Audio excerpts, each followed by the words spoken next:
Hi everyone. I was asked to show a video on how I add my leaders to a project that I'm going to work on my Grace Mini Quilt Frame. So here goes. I made a piece of cloth to be my leader, and it fits inside the frame. I measured inside the frame. So this fits exactly on, will fit exactly on the bar on the frame.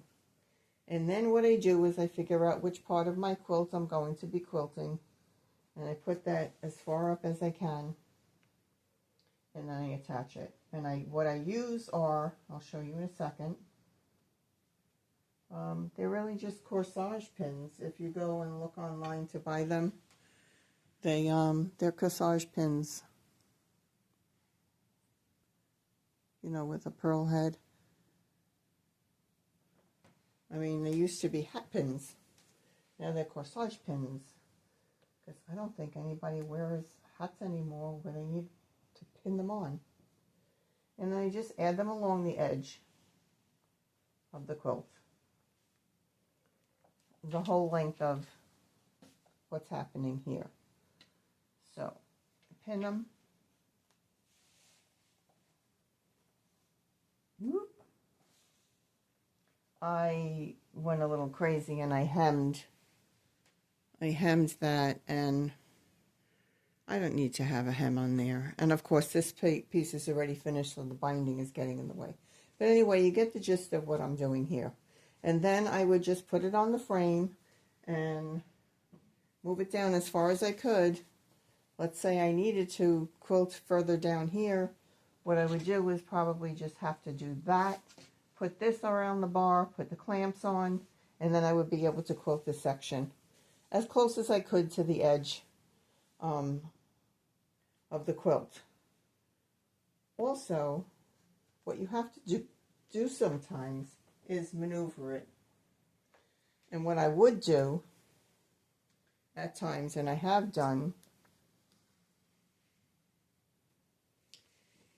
is just turned the quilt. Now, because of course you want to get this edge, you want to really secure it. So what I've done in the past is I've turned it this way on the frame. Even if it's a big quilt, turn it this way on the frame and move it within the span of what you can quilt, so that the edge is inside that span of what you could quilt.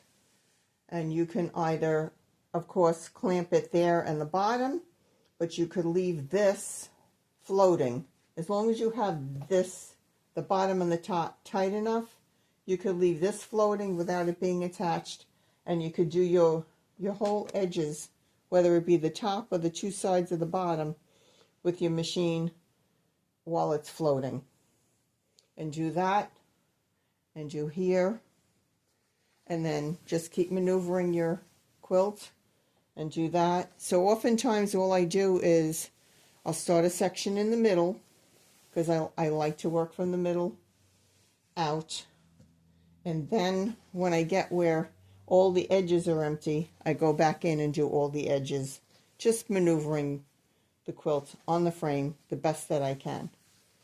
And that's pretty much it. Do the same thing for here. You would just turn it back, have that clamped and that clamped, and have this in within the range of your machine, and it will be floating and not attached to anything, and you could quilt it.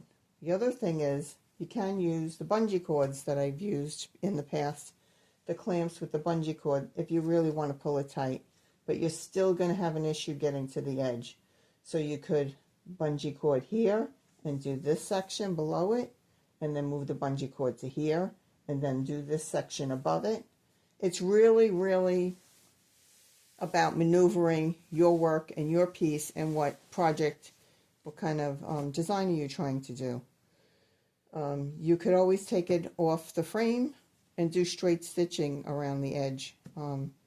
Stitch in the ditch, or use a walking foot and put it on your machine and do it that way at a sit-down machine. So anyway, that's what I wanted to show you. If you have any questions, I am open to answering any questions that you might have.